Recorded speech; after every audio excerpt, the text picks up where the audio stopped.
बिस्मिल्लाहिर्रहमानिर्रहीम। अस्सलामुअलैकुम फ्रेंड्स, कैसे हैं आप सब। अल्लाह ताला से उम्मीद करते हैं आप तमाम लोग अपने घरों में खुश व आबाद होंगे। अल्लाह ताला आप सबको यूं ही हंसता बसता और आबाद रखें। इन्हीं नेक दुआओं के साथ आगे बढ़ते हैं आज के व्लॉग की जानिब। सेकंड प्रिपरेशन मैंने की थी जो अपने रमज़ान शरीफ के लिए, वो थी लहसुन और अदरक का बेस। सबसे बड़ा झंझट यही है, हर ख़ातून को पता है जो किचन में काम करती है, उसे पता है कि कितना ही जो है ना वो टाइम टेकिंग काम है। अदरक और लहसुन को छीलना, फिर उसको कूटना और फिर उसको हंडिया में शामिल करना, तो ये बड़ा लंबा चौड़ा काम हो जाता है। हंडिया पकाने में इतना टाइम नहीं लगता जितना टाइम जो है ना वो अदरक और लहसुन छीलते छीलते लग जाता है। तो ये बहुत टाइम टेकिंग काम है। और दूसरा ये कि हाथों में से स्मेल आ रही होती है, तो ये बड़ा ही जो है ना वो अजीब सा महसूस हो रहा होता है।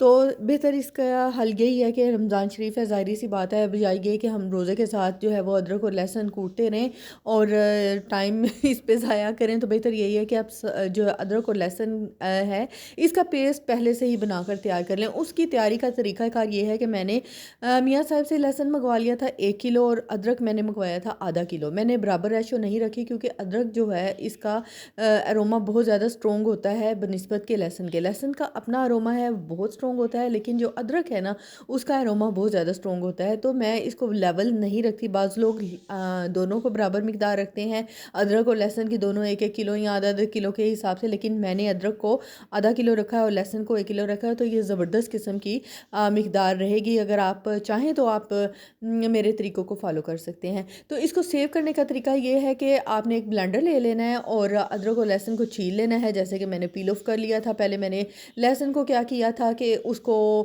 खोल लिया था, उसके जवे अलग कर लिए थे और फिर जो छिलके थे उसको मैंने हवा में उड़ा दिया फूंक मार के जी।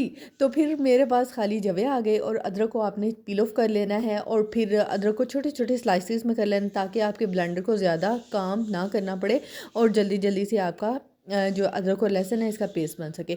तो फिर आपने क्या करना है, एक ब्लेंडर ले लेना है। देखें ये तकरीबन 1.5 किलो की मिकदार हो गई ना। आधा किलो लहसुन है हमारे पास, 1 किलो लहसुन है और आधा किलो अदरक है। तो साथ मैंने 1 गिलास पानी ले लिया और साथ मेरे पास जार में ऑयल है।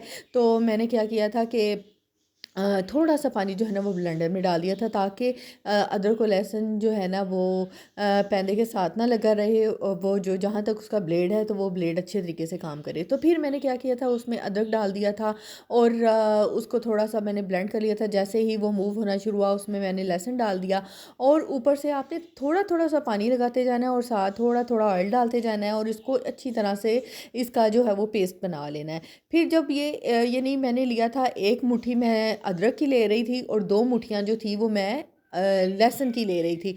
तो इन दोनों को डाल के ऊपर से थोड़ा सा पानी और थोड़ा सा आपने ऑयल डाल देना है। तकरीबन आप कह लें कि 2-2 टेबल स्पून ऑयल था, 2 टेबल स्पून ही इसमें मैंने ऑयल डाला है, 2 टेबल स्पून पानी डाला है। बस इसको आपने ब्लेंड करते जाना है और इसी रेशो से आपने ब्लेंडर में ये दोबारा दोबारा जो है ना वो अदरक और लहसुन को डालते जाना है। इससे ये होगा कि आपके ब्लेड, जो ब्लेंडर के ब्लेड हैं वो भी ख़राब नहीं होंगे और काम जो है वो फास्ट करेगा और जल्दी जल्दी से आपका अदरक और लहसुन जो है वो पिस जाएगा। तो इसी तरीके से जो है वो मैंने सारे का सारा अपना अदरक और लहसुन जो है वो पीस लिया था, ब्लेंडर में ब्लेंड कर लिया था। फिर आपने आइस क्यूब्स ले लेने हैं। मैंने इम्तियाज़ से लिए थे, बड़े ज़बरदस्त किस्म के आइस क्यूब्स मिल गए हैं। तकरीबन ये 28 पीसीस का जो है ना वो आइस क्यूब का एक ट्रे है। तो बड़ा ज़बरदस्त मुझे मिल गया था। मैं काफ़ी ढूंढती रही थी कि मुझे अच्छे अच्छे मिल जाएँ, तो खैर मुझे बहुत अच्छे मिल गए हैं और इनका साइज़ भी काफ़ी बड़ा है, छोटे छोटे क्यूब्स नहीं है। तो जनाब फिर मैंने क्या किया था कि जग की मदद से उंडेलना की कोशिश की, लेकिन ये काफ़ी गाढ़ा पेस्ट था। आप देख रहे हैं कि बिल्कुल भी पतला नहीं है पानी, क्योंकि इसमें हमने इतना डाला ही नहीं है और ऑयल की मिकदार भी बहुत थोड़ी सी डाली है। ऑयल को भी हमने बहुत ज़्यादा इसमें नहीं डाला। तो बस आपने क्या करना है कि आइस क्यूब मैंने स्पून की मदद से ना सारे क्यूब्स इसी तरह से फिलअप कर लिए थे। बस जितने हो सकते हैं लेवल कर लें आप। और इसको जब आप इसके अंदर सारा पेस्ट डाल देंगे तो आप ट्रे को पकड़ के हल्के हाथों के साथ झटक दें और वो बिल्कुल उसकी सरफेस जो है ना वो लेवल हो जाएगी क्यूब्स की। तो बस आपने क्यूब्स को क्या करना है कि आपने फिर इसको फ्रीज़र में रख लेना है। अच्छा, ये सिंपल है, बिल्कुल इसमें कोई नमक वगैरह कोई चीज़ आपने ऐड नहीं करनी है। सिंपली आपने इसका पेस्ट बना लेना है। आप चाहें तो ब्लेंडर में कर लें, आप चाहें तो इसको चॉपर में भी कर सकते हैं। लेकिन चॉपर में क्या होता है कि उसके जो चंक्स रह जाते हैं और बिल्कुल ये पेस्ट की शक्ल में नहीं आता। पेस्ट की शक्ल में ये ब्लेंडर में ही आएगा। तो बस आपने अच्छे तरीके से आपने इसको ब्लेंड कर लेना है। आप में अगर हिम्मत है तो आप हाथ के साथ भी इसको सिलबट्टे पे या किसी भी तरीके से कर सकते हैं। लेकिन सबसे आसान काम जो है ना वो ब्लेंडर आपका चंद मिनटों में काम जो है वो आपका ये हो जाता है। बस आपको एक दफ़ा जो है वो बैठ के पील ऑफ करना पड़ता है।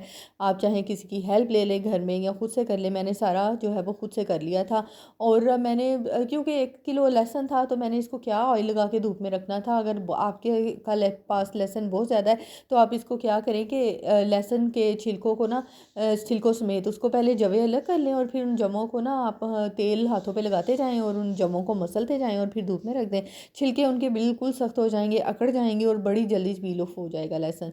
तो वैसे भी ये जो है ना ये चाइनीज़ लहसुन है और ये इतनी जल्दी पील ऑफ हो जाता है। देसी लहसुन अगर छीलना पड़े तो लग पते जाते हैं।